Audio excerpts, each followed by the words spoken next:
think I'll start it having to take that mute button off. I always do. So, um, tonight we're going to talk about Monroe County, strippers, and Tinder.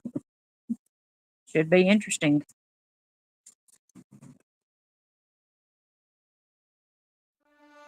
We were the heartbeat of a summer's day, dreamers with laughter that won't fade away. We built our lives with hope in our hands, friends, lovers, souls with unbroken plans. Our voices rang out like a song in the air, bound by the love we were destined to share. But a darkness crept in with a cold, bitter sting, tried to silence the joy that our spirits would sing. Its empty shadow could never define the light we carry, the lives that were mine. We are more than the sorrow, more than the fight, more than the darkness that stole us from sight. Not just a memory lost to the pain. We're the fire that burns, will always remain. Oh, for those left behind, hold our light in your heart. We're the love that lives on, never torn apart.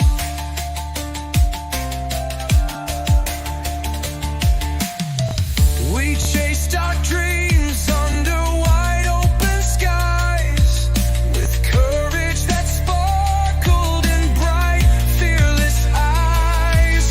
Our homes were alive with the stories we told, warmth in our smiles, our future so bold.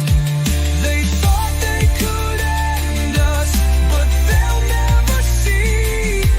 Our spirits are endless, forever set free. That evil was nothing, a thief in the night, but we're the dawn that still carries the light. Not victims, not shadows, not bound by their lies. We're the hope that still shines in your tear-filled eyes.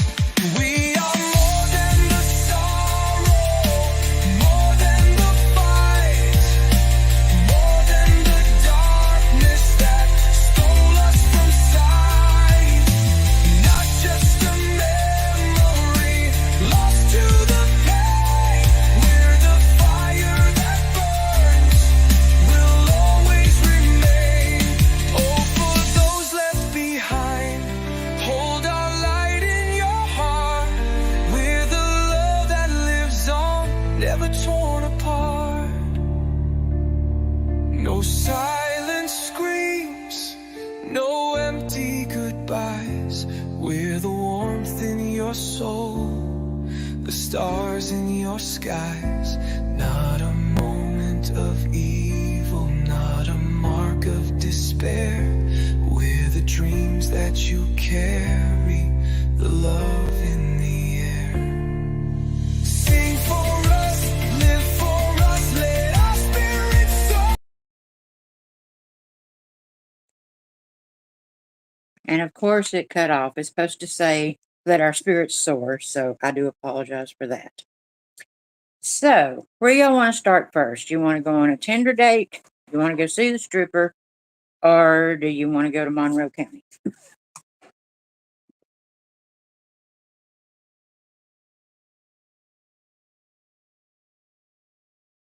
Oh, and I want to apologize for last night. My internet went out. And that was a pretty good live going last night. So, alrighty. Let's start with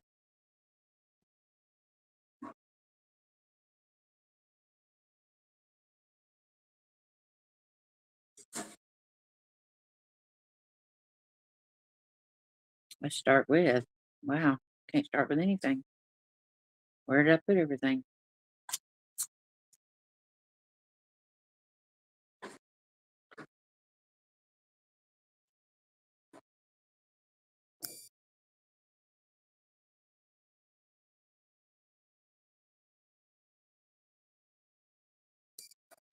One of those documents with a former teaching assistant who worked with Koberger at Washington State University. And while the name is redacted, this person talks about how they and Koberger worked as TAs for the criminology program at WSU. So they initially considered Koberger a friend and described him as intelligent, but also selfish. They went on to say they thought Koberger used his position as a TA as a way to inappropriately interact with female students, saying he thought Koberger wanted a girlfriend and talking about wanting one often. This person also said Koberger liked to talk about his area of study, which was criminal decision-making and burglary-type crime. In another document, it outlines an interview investigators had with a woman who matched with Koberger on the popular dating app Tinder. She said during their conversation that they talked about horror movies they enjoyed, and then Koberger asked her what she thought was the worst way to die. She said she thought it would be by a knife. Koberger then asked her something to the effect of, like a K-bar. She then said she eventually stopped talking to him because his questions made her uncomfortable. So, I don't know. Did y'all know about the Tinder date? Did y'all know about the Tinder date? I mean, not the Tinder date because they never even met. They were just corresponding. But I didn't even know about that. I knew about the Tinder date that he told her she had good birthing hips. So, but I thought that was really interesting that they're talking about a K-bar and everything, and that it ended up in the released police reports. So, um, okay, so Kylie, I think I messed the thing up. I think Kylie said that we're going to go to Monroe, find a date, and end up drinking at the club. Well, we found our date, so now we're gonna go to Monroe with the date.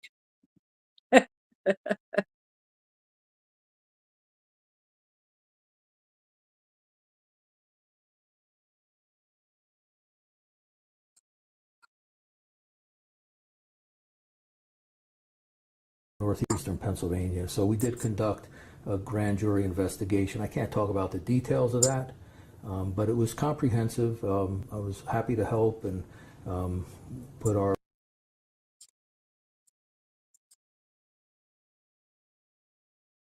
best detectives on it. And whatever we did collect was released via court order to the authorities in Idaho. So that is a clipping from a interview that they did with him. It's like 6 minutes long, and he's talking about how they contributed to helping Idaho and everything. And I hope the sound was okay and you could hear it okay.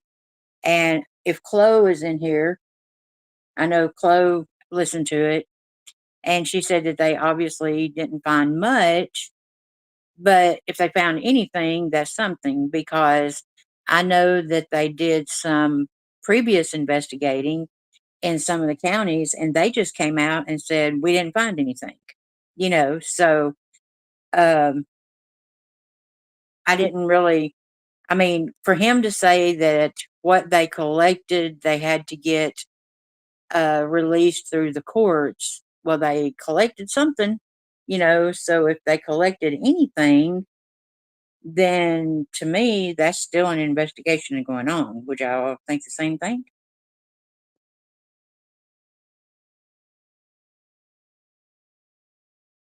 I mean, if you don't have anything at all, then you just make a statement, right? We didn't find anything.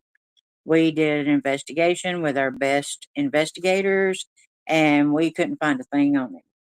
Instead, he says they convened a grand jury, an investigative grand jury, and put their best detectives on it. And whatever they found, okay, what they collected was court. They had to get a court order to send to Idaho. Now I know that grand juries are like top secret and all that, can't talk about it and all that to the public. I know all that. But to have a court order to send it to another state that's got him in custody for a quadruple murder, I mean, I don't think you go to all that if you don't find anything. Do y'all feel like that? Am I wrong? Am I reading too much into it?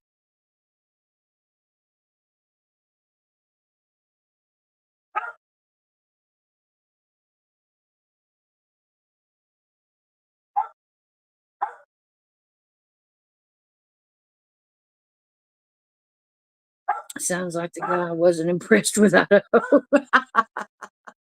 Yeah, he pretty much he puts it pretty much in the way that I guess it should be talked about. And that's one of the things I wanted to talk about tonight. I don't have the clips or anything, but all the interviews that everybody's been given, as far as the police department and the prosecution and all these people that were involved in the investigation,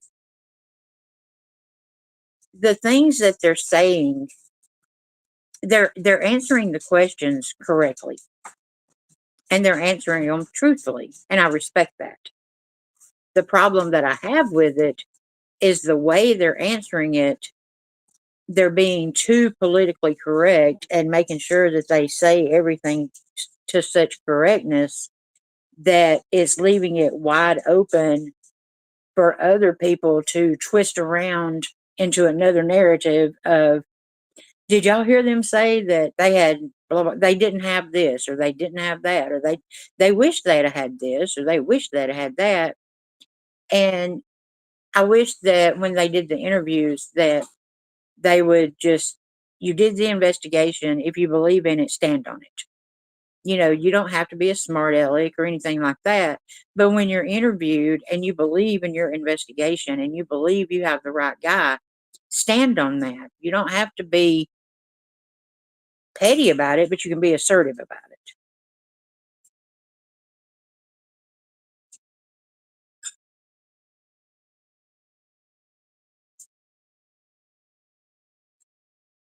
And I like Rhonda's comment here because it's talking about, is it that important that they have a connection? No, because we all know that Ted Bundy went in there and did what he did, and he didn't know those people from anybody.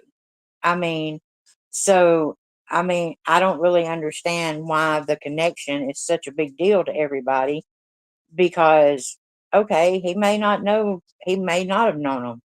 He may have just liked the way that the house was sitting and it was on a dead end street and it was dark, and he scoped it out and noticed that the girls come and go and there's a lot of people in and out of there, and he felt like that was the house that he wanted.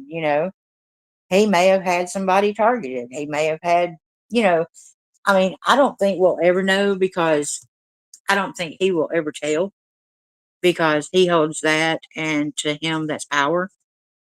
So I don't think we'll ever know the whys of it, but I do believe that they have the right person. I believe that, y'all, come on now. The way that people are doing it, they're like, well, he didn't have a choice but to confess. What do you mean he didn't have a choice? If y'all don't believe that there was enough evidence and that they couldn't have convicted him, then why would he have copped a plea? And they're like, well, he didn't confess. I'm sorry, he took a plea. The defense went to the prosecution and said, hey, let's talk about a plea. And if you're being forced into it, then you would have some negotiations there. There was no negotiating, okay? He took what he got to save his life because he's a chicken shit. Oh, the Garrett discovery, I believe the Garrett discovery stuff. And the reason I do is because I personally know that there's emails out. I know that there's email addresses out there that he had an Instagram account on. And I think I actually brought it out in a live or a video or something like that. But just because he didn't have, I think, and that's a good point right there, because I think what they're trying to say is that he never had contact with any of the victims. He never, you know, like met them in person, or, but that doesn't mean that just because they didn't talk on social media, just because they didn't talk in person, just because they didn't know who he was, that doesn't mean that he didn't know who they were. So, I mean, pleading guilty on each charge read is a confession. See, that's the way I feel about it too. Yeah, a big ass coward.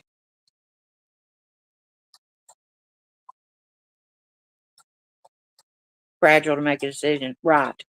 But see, the thing about it is the way that they're answering the questions of, we wish that we had been able to get some kind of contact, or, say that he was in the house. Okay, you may not can say that he's in the house, but you sit there and you put out there that he was within 100 meters of the house 23 times. Well, y'all know I've shown y'all the map of the 100 meters. It doesn't even reach to Sigma Chi. The radius doesn't reach Sigma Chi. It ends at the end of Queen Road Apartments. It doesn't even reach Walenta. So that's a pretty close knit area to be in 23 times. So instead of saying, well, you can't put him in the house, why can't you say, no, but we can put him on the doorstep, damn it? I mean, I just wish that they would be a little more assertive with their answers and stand on their belief in their investigation. I mean, and that's taking Thompson out of it, because I'm not real happy with Thompson right now, so I'm not even going to discuss him.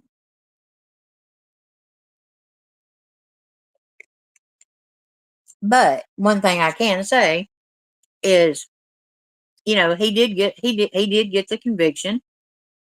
He is in prison for life, and hey, he goes out with a 0 loss record. The only thing Hitler did that upset me was showing him any kind of respect. BK really loved that. I totally agree. He respectfully declined to speak. So respectful to the judge. Right. Teacher's pet. I like that. I'd hate to know I was a teacher's pet headed to 4 life sentences.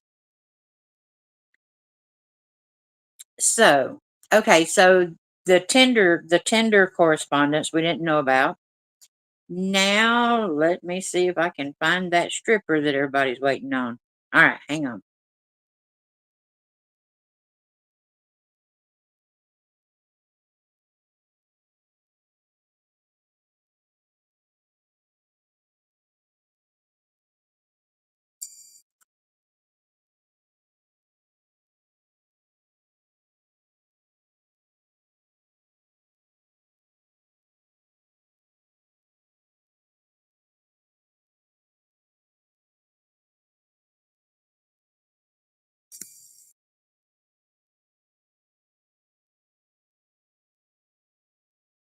Why they're not playing?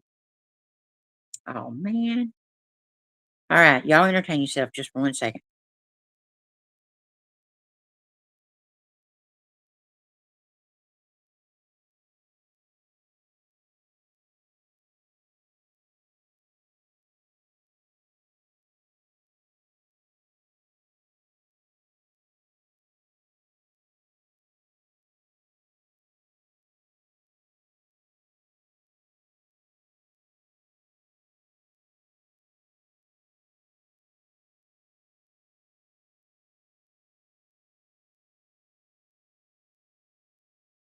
A man who she believed to be Brian Koberger around the year of 2019. This was at her place of employment where she danced. This place is reportedly located about 2 hours away from his home in Pennsylvania. She said the man she thought was Brian was by himself in the club as she performed her act on the main stage that day. She said that during her dancing her act, she heard the man say something about wanting to kill people. She told police she then decided to engage with this man because A, he was the only person in the club at that time, and B, She thought he was just seeking attention or needing attention with his comments. So she said she jokingly asked him who he was going to kill. He allegedly responded to that question by saying, "Whoever I want." The dancer later reportedly offered him a private dance, and he accepted. And she said that during that private dance, he instructed her to look him directly in his eyes. He then proceeded to ask her very personal questions like where she lived and what type of vehicle she drove. The exotic dancer said that after that, he left the club that she worked at, and to the best of her knowledge, he never came back to that.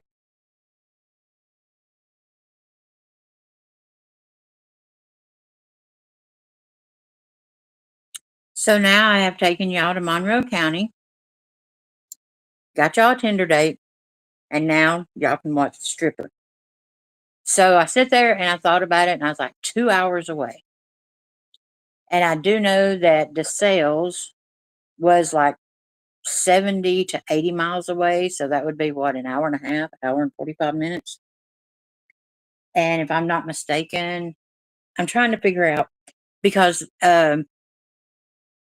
it's not going to be a Philadelphia strip club because she said there was one person in there and he was the only person. I think I would have to quit that one and go find me a better place. But anyway, that's neither here nor there. Well, they would pay me to get off the table. So, oh, here, baby, you're embarrassing yourself. Here's your $20. Get down. So, there again, if I got on the table, it'd break. So then I'd owe them that $20 back to pay for the table. Okay, I digress.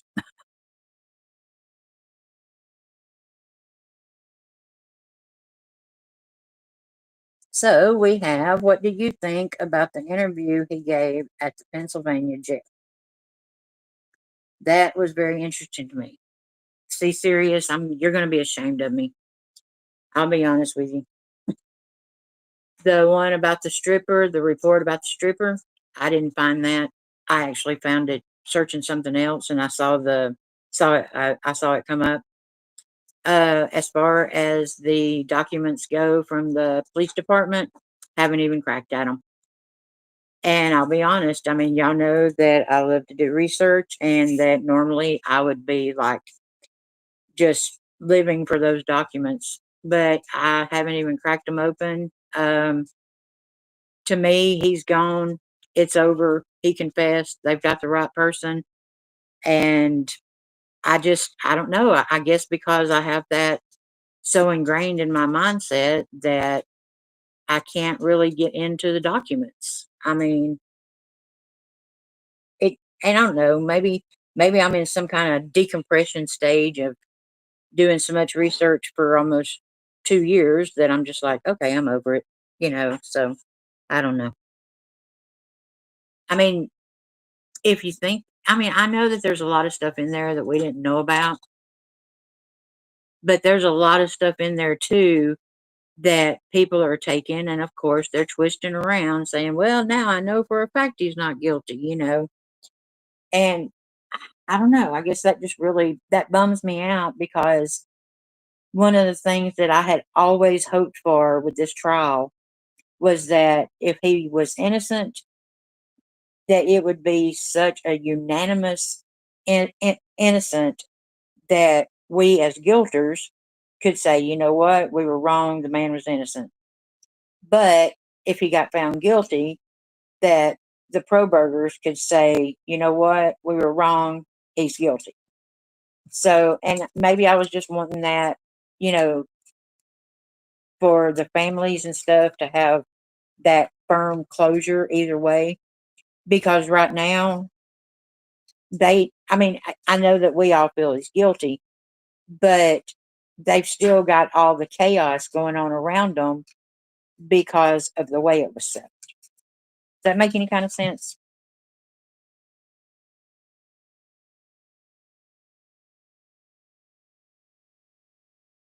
Yeah, Lucy. I mean, it's like if they didn't dot an I or cross a T, I mean, you would think that looky there, that T's not crossed. They did it wrong. Or if they spelled a word wrong, or stuff like that. And to me, if you've got to grasp for straws like that just to try to prove that you're right, because at this point, the people that are keeping the narrative going, they're either A, don't want to let go and say, oh, I might have screwed up and fought on the wrong side, which I don't think there was a right and wrong side. I think there was justice in mind either way. But, or they're grifting, because the only story the only case that they can talk about is Coburger, because they put all their eggs in one basket, and that's the way they make their money. And I feel sorry for them. I mean, the case I'm working on now are the Zizians, and because that's one of the things is I wanted to make sure was I wasn't going to be a one trick pony. Nina, that is exactly what I have been saying. I would have eaten my crow with a little kid. Exactly. I mean, it wasn't my narrative. It wasn't me being right or me being wrong. It was about having the right person in the defendant chair.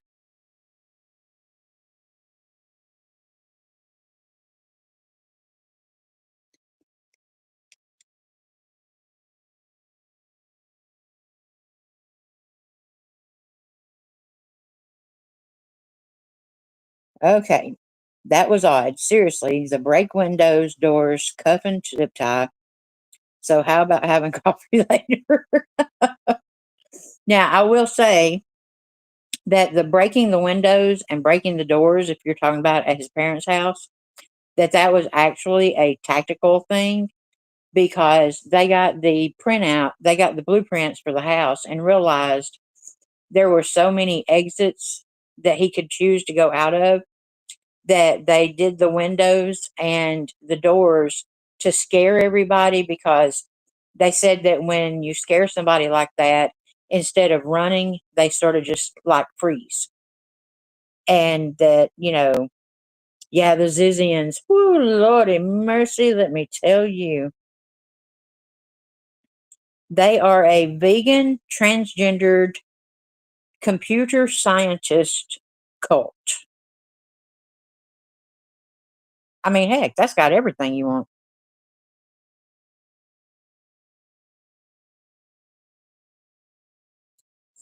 I agree with you, Nina, and these big media companies don't need the conspiracy. Exactly. I mean, you know, if I can say that anything in this, if if I can say that anything in this case was 100% correct, I would bet my last dollar, which I don't think I have one. I think I got 50 cents, but I'll bet my last 50 cents on the way that Pennsylvania did the arrest, because they had to get um, court orders for CERT to come in, which is the special emergency response team that takes care of high risk warrants and no knock warrants and after hour warrants and stuff like that, and the fugitive from justice warrants.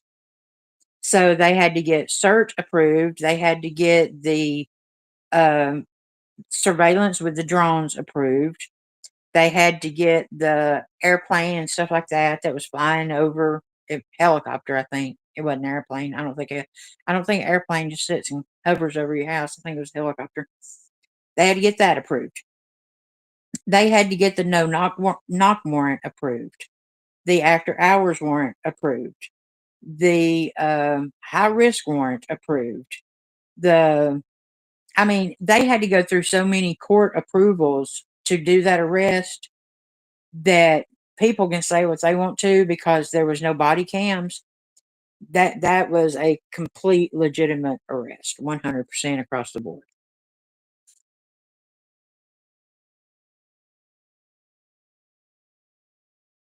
Yes, I saw that where Vinny brought him up. I was like, woohoo! Because I'll be honest with you, when I found the Zizians, I had no idea, none. And can you believe that they ran and hid out? Where? Pennsylvania.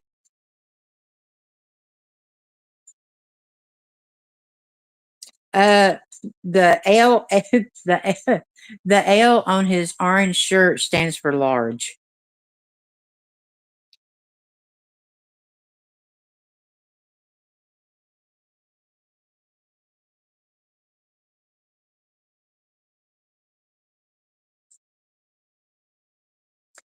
What does it mean?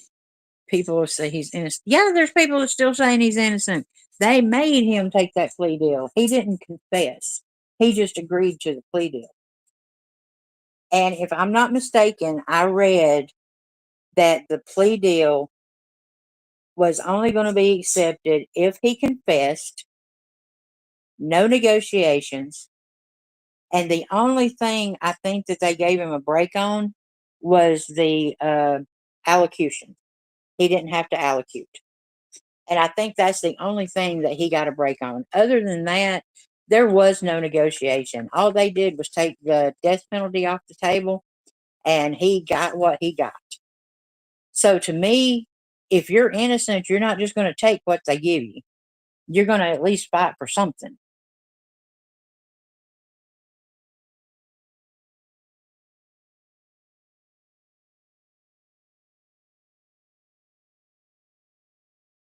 I have yet to come across that. Jumpsuit Pablo. Yes, Jumpsuit Pablo did a great video. I've actually contacted him. I'm trying. I mean, I know I'm a little channel, but the thing about me is I'll contact the devil. All they can do is hang up on me. I mean, I don't care. But yeah, Jumpsuit Pablo, he's really good, and he actually talks about that everybody's not going to like it, but that he's going to be set up pretty comfy in prison. That he'll have a tablet and he'll have alone time, and they're allowed to look at things to satisfy them, if you know what I mean. Things like strippers and stuff.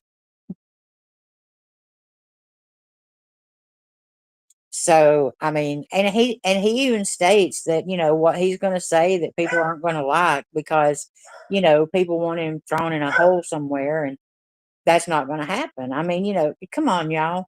You can get anything you want in prison. Cell phones, tablets, drugs.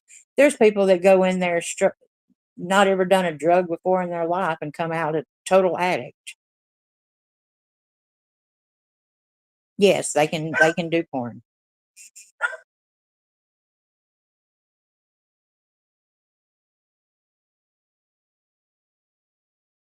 Well, they can't do porn, but they can watch porn.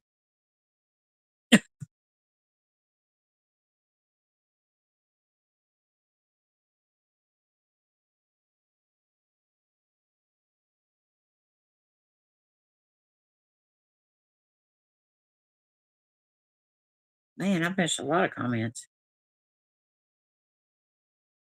Oh my gosh, Kylie. Drugs in prison. Oh Lord, let me tell you. There's probably as many drugs in prison as there is in the United States. I saw one where they had a drone come in and they were out on the rec yard and the drone flew over and they were dropping drugs.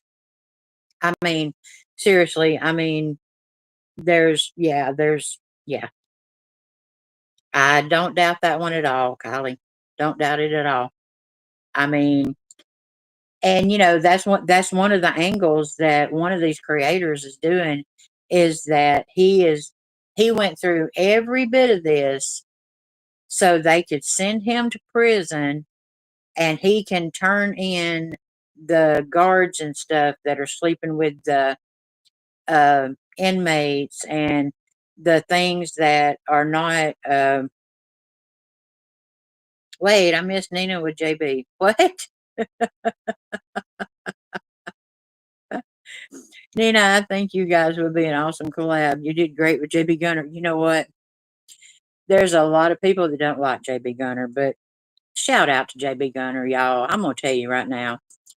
That man came on my channel and he told me up front that the reason that he did not go on other people's channels was because he's so offensive and that he doesn't want another creator to get brought down because of his words.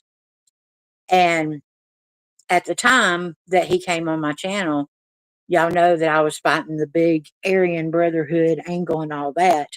And everybody knows where JB Gunner stands as far as that. Now, everybody may not agree with JB Gunner, but the thing about it is he's open, he's upfront, he tells it like it is, and, and if you don't like him, don't follow him and don't go in there because he doesn't care. I mean, and so when he came on, I told him, I said, no, I want JB Gunner. Don't hold back. I have a warning label for a reason. I don't want you to come in there and be all stifled and everything. When I ask you the questions I want answers to, I want true answers, factual answers. Don't hold back. And that's what he did. And I actually put like a minute video out of one part of that collab because he was talking about, and this is before, and that's another thing. As soon as it came out about him buying the K bar on Amazon, JB Gunner right then said, y'all, he's guilty. I'm sorry. I've been a pro burger for 2 years, but as soon as he got some kind of evidence that said that it was, refutable or non refutable or whatever that word is, you know, he came out and said, I hate it, y'all. He's guilty. He bought a K bar. I mean, and he even tells his people, look, there's going to come a time that I offend you. So I'm just going to tell you that up front. But anyway, we were talking and he was talking about, our rights and stuff like that. And he asked me, he said, Nina, I want you to think about this. What's more important? Justice for those four or your constitutional rights? And man, he hit me with that question. And I was like, well, those four, of course, we've got to have justice for those four. And then I was like, wait a minute, what about my constitutional rights? And so it really made me think. And so when I put out that 1 minute of that question, my question was, how do you feel about that question? What's more important, justice for those four or your constitutional rights? And of course, my videos don't get seen, but that's okay. I have people that support me and people that love me, and that's all that matters. I don't care if two people see it or 20,000. I'd probably die if 20,000 saw it. So let's don't do that. But he's crass. He's arrogant. He's rude, crude, and socially unacceptable. But if you watch and you listen to him, as soon as he watched, and I don't know if y'all know this or not, but as soon as he watched the Amazon Prime documentary, he immediately made an apology video. He made an apology video to the parents, an apology video to anybody that he had ever spoke their name as far as anybody being involved. And he stated, look, when I watched that and I saw that kids, because, at our age, they're kids, that they're not able to have social media because of death threats and because of the harassment and stuff like that. He said that, that really hit him when he realized that, these 20-year-olds couldn't even have social media. And so, I was like, kudos to him. Because the thing about it is, as soon as he was wrong, he said he was wrong. As soon as he watched that, he apologized. Shit, honey, I don't even. And don't give me, and he doesn't watch my stuff because he doesn't watch other creators because, JB Gunner's all that and a box of chocolates to himself. JB Gunner knows I love him. He knows that, I'm not going to say that I respect his beliefs because another thing that he taught me was somebody in my chat said, where is your integrity? And he responded with, how can you judge my integrity? And I'm like, wait a minute. And he said, because my integrity is based on my beliefs. So you can't judge my integrity because you don't have my beliefs. And he said that that's the reason that he doesn't judge other people's integrity. And I was like, wait a minute, I gotta look integrity up now because now I'm totally confused. Who the heck is Alaskan Avenger?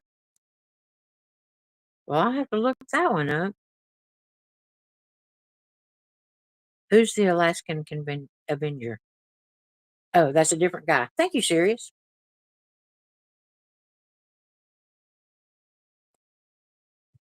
And I mean, I admit, I had one of my people in my comments that went after him. And I got nervous. I was like, oh God, this is going to be so ugly. And you could tell that he tried to maintain himself. And so this person, kept going at him, kept going at him. And he finally, was like, see you next Tuesday. Like, oh God, what do I do now when he said that?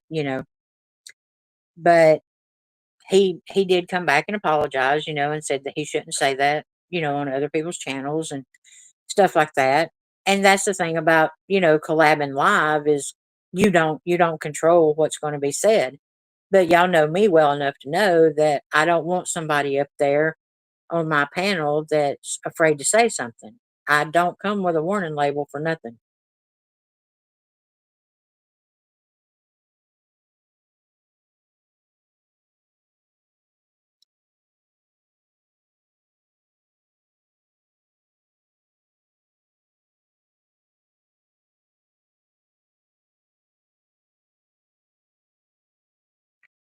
Oh, he definitely speaks out over that. And the thing about it is when he speaks out on something, oh, buddy, he speaks out on it. And that's the reason when I first found him and I watched a couple of him, he was something was said about the Aryan Brotherhood, and I noticed that he was like, "No, we don't discuss that here. We don't discuss that." And I was like, "Oh, wait a minute," And he never comes out and says that he's a part of that or anything like that, but you can tell by the way that he defends it that he is. And I wanted some truthful answers to Aryan Brotherhood questions. And he gave me those. And he did it on my live, no holds barred, and didn't care who was listening. And that's what I appreciated about it.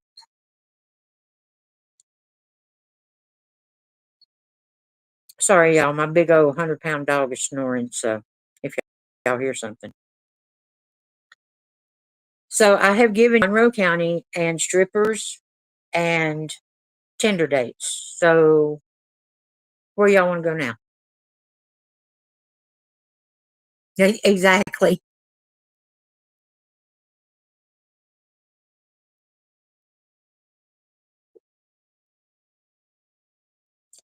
This right here. He doesn't only speak on it. That's why he was a prisoner. Right.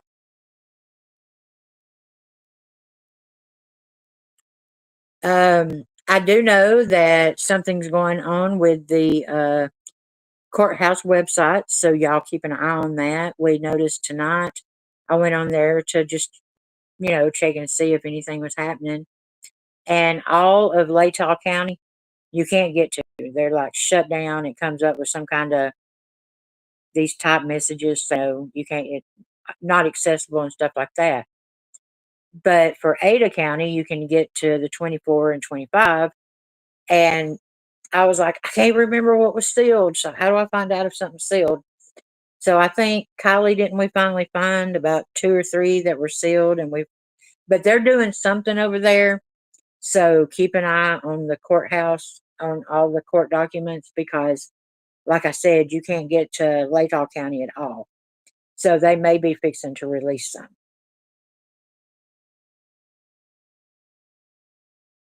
Um,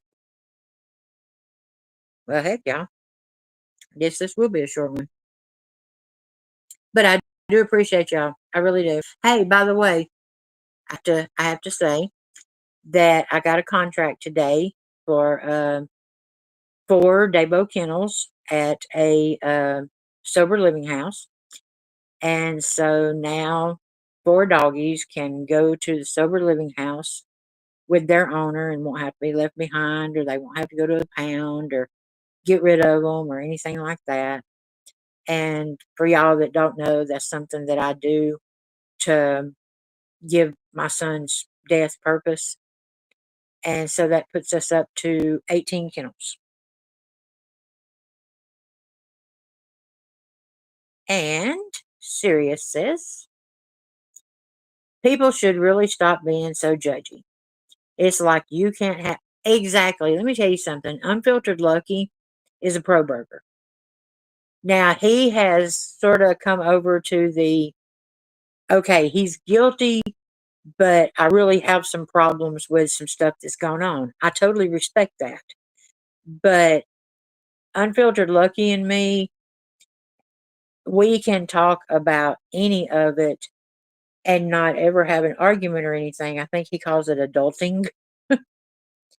And I mean, I can go to him and say, "Are you crazy? Did you not see this?" Or have, and so I guess that's one of the reasons that I've always tried to get along with, other people, because I don't want everybody to have my opinion. If everybody has my opinion, how boring would that be? Have you noticed that a lot of the things coming out now don't match anything? Oh, yeah. Oh, yeah. And that's one of the reasons that the pro burgers are going crazy. And do you know if the text sent to Christy could be traced? I do not know. I know that I put that on my live last night because I thought that that was like oh my gosh, that was the sorriest thing that somebody could have ever done. I was so mad about it. I mean, you lost your dog this morning. Oh my God.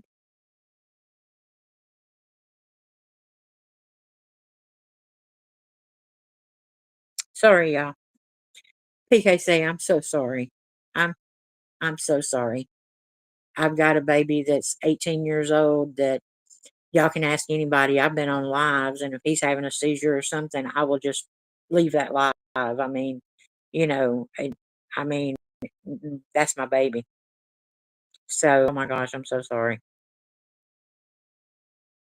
Lucy says that she's sorry. Everybody says they're sorry because I'm gonna tell you, Moo Moo, my little 18-year-old, probably he he was born probably just right time to save my life. So way to go, Warning Label Nina. I'm so proud for you. Ah, thank you, Sirius. Sirius, you've always you from day one. First time I was on Drunk Turkey, I had 36 subs. And I'll be honest with you, I'm proud of my 700. I don't know. I've got a little over 700. And I know that there's people that, have come in after me that's already up to 2,000 and stuff like that. But you know what? That's okay. I'm me. I'll do me and I'll do me my way. And that's okay. Try not to judge, but I just don't understand others sometimes. Kylie, the thing about it is sometimes them being right is more important than justice because they don't want to eat that crow, you know. And I've always said from day one, because I'll be honest with you, the first content creator that I followed, Serious, shut your ears. The first content creator I followed was Evil CJ, and everybody knows that he's a pro burger. And ever since I left, I guess I didn't leave Evil CJ, but he went in the direction of the Sebastian Rogers, and I tried the Sebastian Rogers case. That's a more warped and twisted case than the Idaho 4. And so that's when I found like Drunk Turkey and stuff like that. And I'll be honest with you, Evil CJ is the one that talked me into doing my own channel because he was like, Nina, you've got so much research that you need to share it on your own channel instead of giving it away to other creators. And he's the one that pushed me into doing my own channel. And so even today, I mean, CJ's came up on my panel a couple of weeks ago. We won't talk about that, but he rubbed somebody the wrong way, and she let him have it. Which I mean, y'all know how I am. I mean, thank you, Lucy. Yes, you did your best, BKC. Kylie, you're one of the best. Oh, wait a minute. Let me highlight that. You're one of the best. I can't tell you how much I appreciate you and your friendship. Aw, see, Sirius is so sweet. I swear, the night that Sirius lost it in my chat that night, I was like, Sirius, have you been drinking? Because I had never seen that side of Sirius. Yeah. And I still can't get into, aw, Rondi, I'm sorry. Hang on, y'all.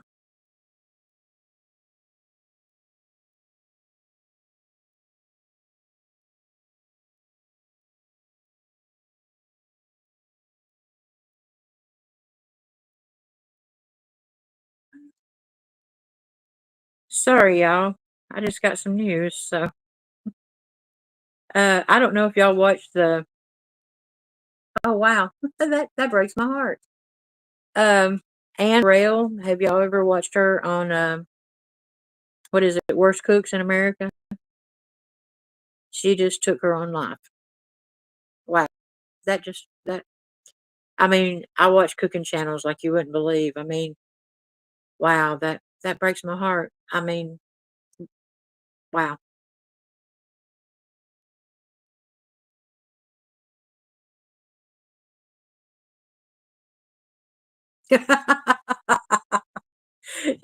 Sirius was like, oh boy, I was like, Sirius, are you drinking? Because Sirius let him have it. I mean, so anyway, Anne Burrell from Worst Cook in America has taken her life.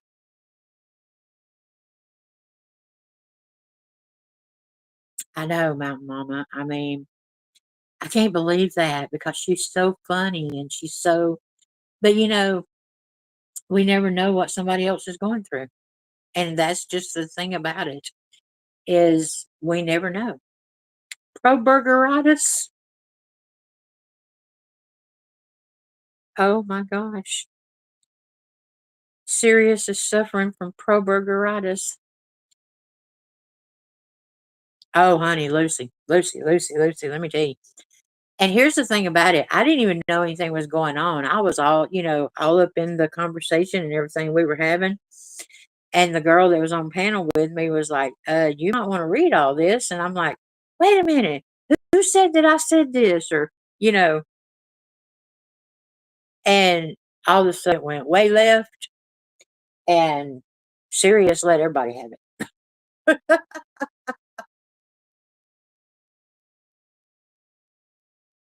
That's been a while. What's been a while? Oh, your doggy? That makes 3 shifts. No way. I did not know that. Who are they? See, one of the I always watched her because she was so funny. I mean, the Worst Cooks in America, that show is hilarious. But Guy Fieri, he has that tournament of champions. And every year I'm sure that I watch it. And I love cook. I mean, so any kind of cooking show I'll watch. If I'm remembering correctly, he said something mean. Yes, yes. Well, it was something happened. Somebody brought something up, and somebody said that I said the girls were selling drugs or something like that, and I'm like, I never said those girls were selling drugs. I mean, oh yeah, Anthony Bourdain. I forgot about him. Oh, the chef killed herself a while back. I didn't know that. Hell, I was just told about it. I did not know that.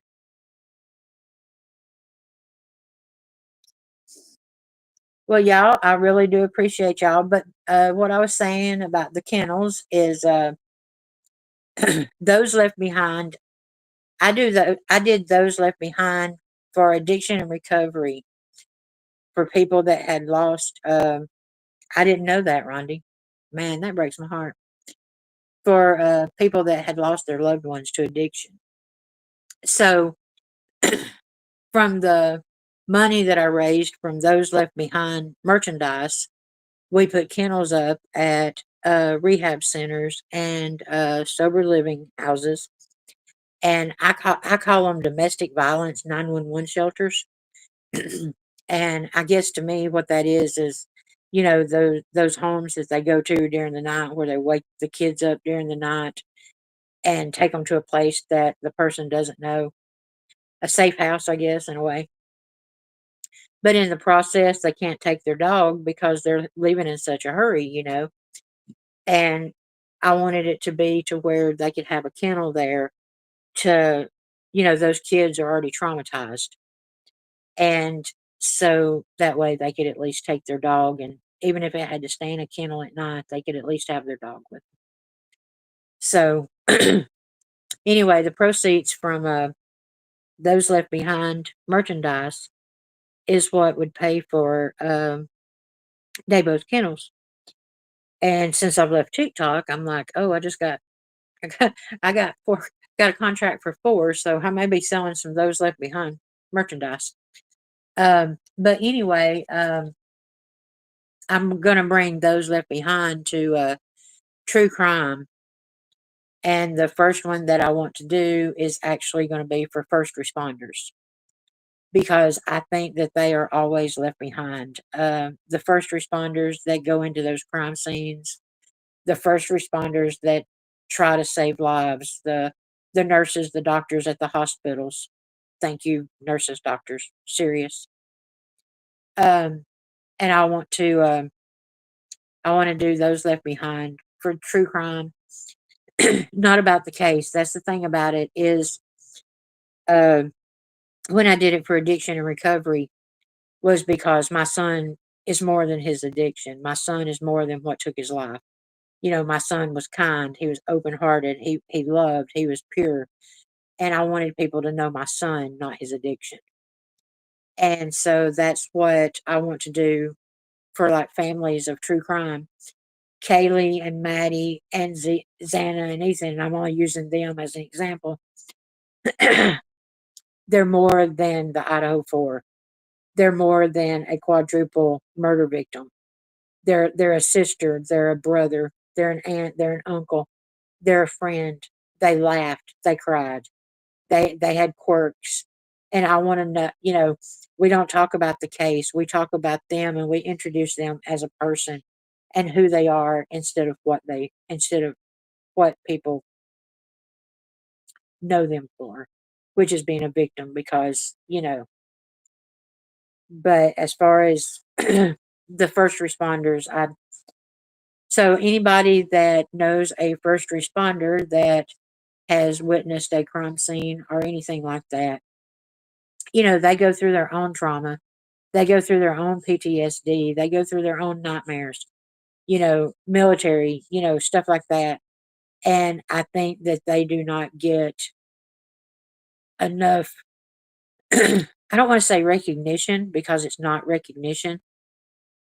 I think that I would like to give them just that one time of tell me, just to say this is how it affects you, just to get it out, just to, and I'm not saying I'm this big safe place or anything like that, but I will sit up there and I will ugly cry with anybody that needs to ugly cry.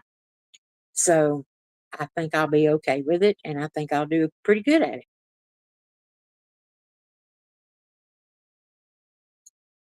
Mountain Mama, you never have to thank me. I'm always going to. Exactly. Serious is there 100%.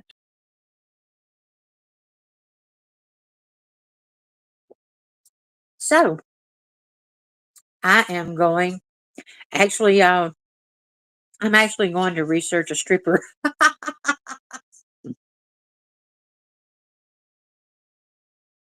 You never know what others is going through. That's absolutely right. I saw a little cartoon video one time and it hit me so hard. Traumatic car wreck, firework accident. Exactly. But there was this in the cartoon, a guy's walking down the road and he's going to jump off a bridge. And it says, can one person stop him just by saying hello? Shows him at the crosswalk and something happens and somebody's, all mean and everything. And then he's crossing the road. I mean, it was just one act of kindness. And finally, as he's fixing to get on the bridge, I don't know, somebody says hello to him or smiles to him. Just something as simple as that. And it was that one random act of kindness, and he turned around and went back home. And if you think about it, I don't know what y'all know about me as far as Lincoln Park, but Lincoln Park literally, I'm talking literally, saved my life. In 2012, when I decided I wanted to get clean, I gave up my glass pipe for my headphones and a paint scraper. I had never painted anything in my life. I had never done anything like that except write. And I sit down with some paint and Lincoln Park in my headphones, turned up as high as I could get them, and a paint scraper. And since then, I have painted 6 Lincoln Park songs, and it helped me get through my withdrawals and got me clean. Because when I would think about smoking and getting high, I would put my headphones on and paint a Lincoln Park song. And I sit there the night that I found out that Chester Bennington had taken his life. I cried like a baby. I cry today thinking about it. And I'd never understood why people could cry over a star or something like that they had never met. And I'll tell you, you talk to me about Chester Bennington, I'll cry like a baby because his lyrics come from his heart. His lyrics came from his life. He was molested as a little boy. He was drunk and high by the time he was 16. And to know that he probably saved so many lives with his music, but not a one of us could save his, you know. And we can't, if we don't know what's going on with somebody, what can we do? And I mean, nobody would have ever thought something was going on with Chester Bennington. He had the world by the tail, you know. So y'all just remember that, that we never know. We never know what's going on with anybody. So now that I have made that big old sad stuff, oh my, that's fantastic, Nina. Art and expression like that can be amazing. Release, yes, it is. Another thing about it is my art. Um, I have that funny word. Somebody will have to help me with it. Synthesia. But anyway, when I put on music like that, I actually see colors, and so I paint what I see. And so my art probably means nothing to anybody else, but it means everything to me. Um, Lincoln Park has a song called Castle of Glass. And in one part of it, it says, I'm just a crack in the castle of glass. And so I literally took a TV and I painted my painting on the front of the TV. And after I painted the painting, I took a hammer and put it right in the middle of the TV to where it was shattered. And to me, that was my castle of glass, that I'm just a crack in the castle of glass. And one night I'll show y'all my paintings. They're not good. I mean, but that's okay. It was my release, and it's the way that I guess like my writings and stuff, that's my therapy because I've never been to therapy. God knows I probably need to go to therapy, but I've never been. So I paint and I write.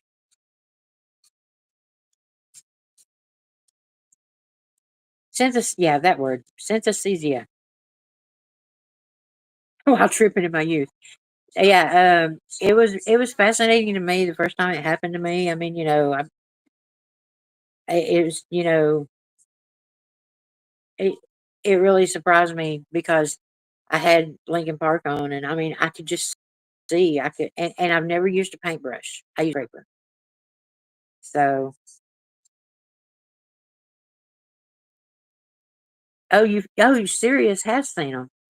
Yeah, Sirius has seen them. Last 2 years, I've been learning the guitar. See, I mean, you know, I don't know if y'all know it or not because I don't know how many of y'all were around a couple of months ago, but a couple of months ago, I spent a week in the psych ward. And I'm not ashamed of that.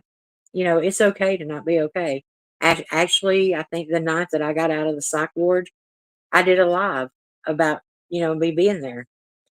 And what happened was I went to the emergency room with my high blood pressure, and my emotions just wanted to take control. And I was laughing, I was mad, I was crying, yeah, every emotion I could feel wanted to come out while I was in the damn emergency room.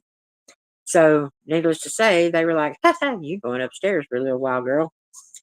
But come to find out, I was diagnosed with major depression disorder, PTSD, uh, anhedonia. That's what I want to name my next dog, y'all. Anhedonia. Come here, Anhedonia. So, and I was also diagnosed with prolonged grief syndrome. And I was like, what? Because I thought I had dealt with my son's death after 5 years, and obviously I had not. So sometimes going to the hospital is what we need to do. Probably save my life. I think I may be running out of lives, though. Sometimes therapy doesn't always work for everyone. I go to therapy, and I think you become stronger in other areas. That's true. Thanks, serious. I'll take a look. What are we supposed to be taking a look at? Nina, having your yes, I don't think I could do without my creativity. And yeah, absolutely. I write a lot. I have them all. You have them all? Who has them all? Wait a minute. I think I'm lost here.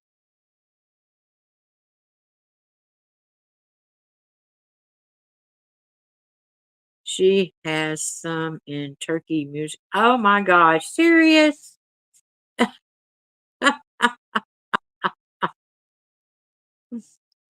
Oh goodness. Yeah, I like I said, they won't make sense to very many people, but I know what they mean to me and what they did for me. So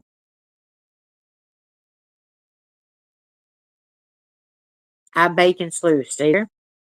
I meant all the things you were. Oh, okay, Lucy. I thought you meant you've got all the paintings. I was like, damn, where'd you find those? Yeah, Anadonia. Tell me that's not a good name for a dog. Come on, y'all. I mean, my little 18-year-old, his name's Moo Moo. Come here, Moo Moo.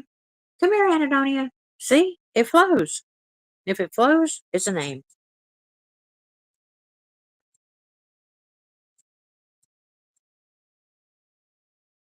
So hang on for a minute.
Okay, so this one is iridescent.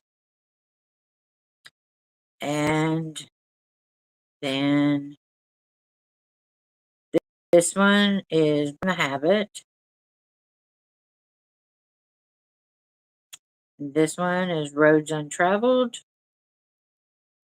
And then there's my TV, which is Castle of Glass. And I didn't want y'all to go through all that dead space, so I didn't find. That's all I found. So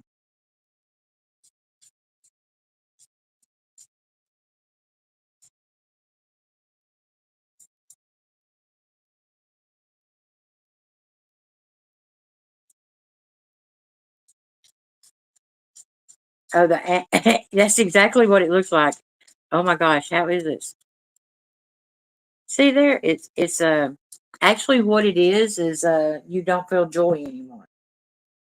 That's basically what it is you can't you can't feel anymore. You're pretty much shut down.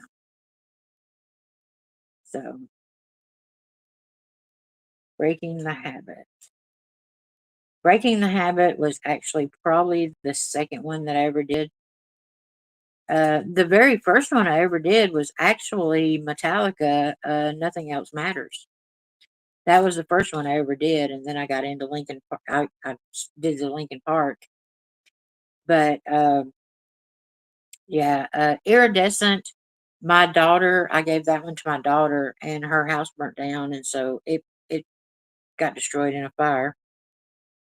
But with Castle of Glass, I sit there and I wanted to paint it, and I wanted to paint it, and I couldn't figure out how to convey the crack in the Castle of Glass, and so that's how the TV came about. Was I even tried it with I took some dishes and went out to the garage and took a hammer and like just totally annihilated. It was good for therapy too. Some glass, and I tried to get it so fine that I could mix it in glue and sort of paint with it. That doesn't work. So, but yeah, that's some of the things I do.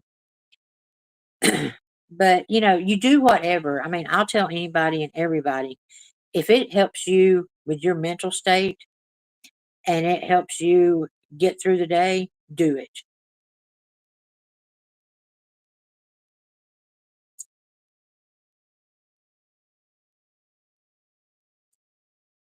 Hey, Leslie and Billy, I haven't seen you in forever. I take it you survived this tsunami, whatever that big thing is. I love you too.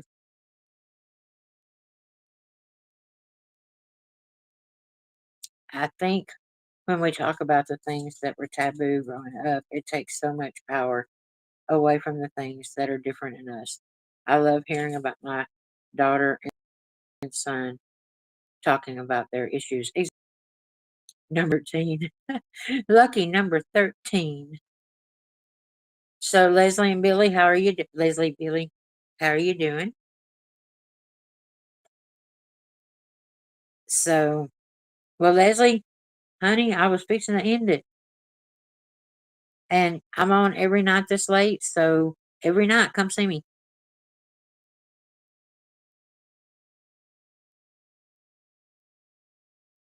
So I do thank y'all so very much, and let's. I don't think I've got a song or anything. Let's see. I don't know if I do or not. Hang on.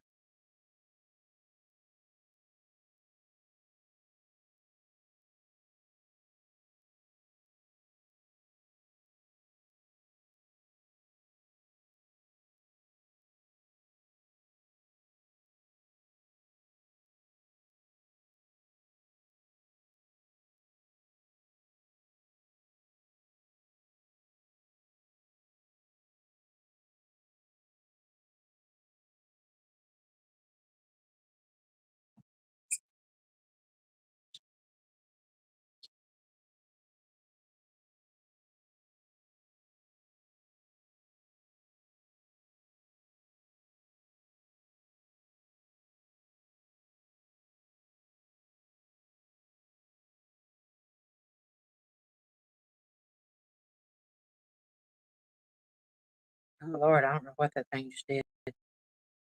Thank y'all very much for coming. I really do appreciate y'all. Y'all don't know what you mean to me.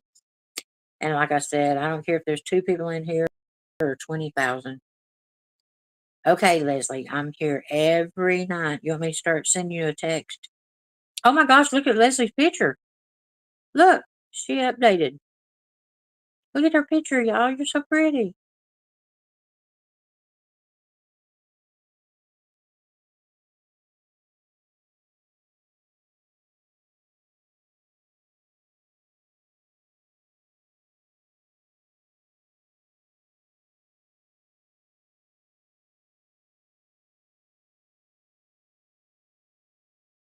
I'm trying to find us a song. Hang on, hang on. Yes, yes, yes, yes. Okay, hang on.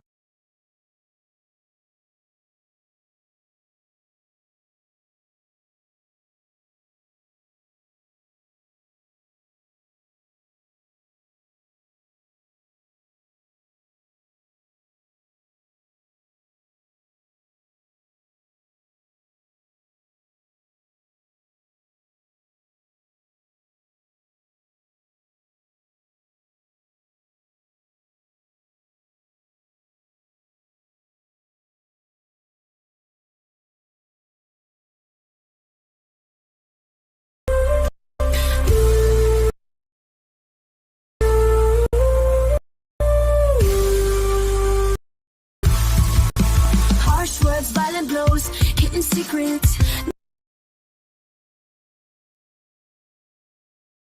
Nobody knows. Eyes are open, hands are fisted.